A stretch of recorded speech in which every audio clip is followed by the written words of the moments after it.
Ladies and gentlemen, we got a breaking news coming out of Burkina Faso. So, in the border town between Burkina Faso and Cote d'Ivoire, a battle just ensued between the Rapid Intervention Brigade of the 15th Battalion under the command of Captain Pantera. That is different from Captain Watao.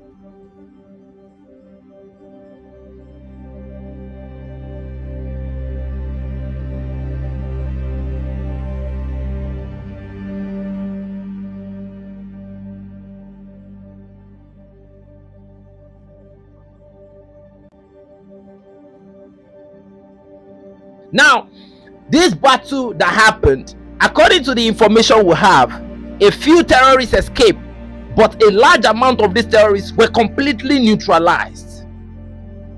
Ladies and gentlemen, as we speak, a lot of equipment have been recovered, a lot of ammunition recovered, and when I look at this operation, it further established the fact that Burkina Faso needs to start building a border wall, like I've always said. I don't know if everything will change. I don't know.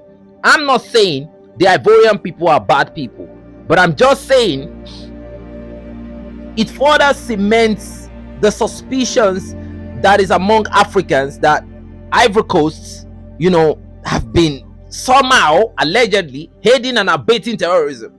Because why Ivory Coast of all places? And earlier today we reported the beefing up of the security along the Beninese border. They know where the enemy is at and they know what to do. You already know what it is. So the new name in town now is no longer Captain Watao and his Immortals. The new name in town now is now Captain Panteras and his Brave Immortals. Ladies and gentlemen, first of all, I don't know why they call those people Immortals. I don't know why they call them Immortals, but from the report we got, no troop was injured, not even talk about kill. So I don't know if that's the reason why they call them Immortals, right? But that is a big news, and that is a message going to both the Ivorians, the special forces from France that are training them, according to the intel we got from General Abdurrahman Tiani of Niger Republic, that they got French special forces training them.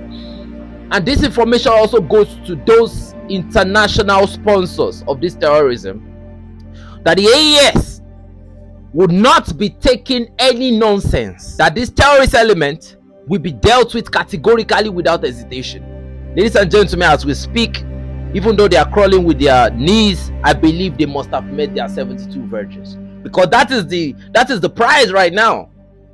As a terrorist, when you die, 72 virgins for you, man. But for me, I don't want to meet no virgins right now, not even to talk about 72 virgins. I don't want to meet. Ladies and gentlemen, it's your boy 72 Adred signing out enough said. But before I go, you already know what it is. This is the community where we have the interest of our audience at heart, and it has now become a culture that we won't drop information without dropping evidence of the information. So this is all we got for you right now. For now, we are still going to talk about the Malian situation, but see you on the next video, ladies and gentlemen.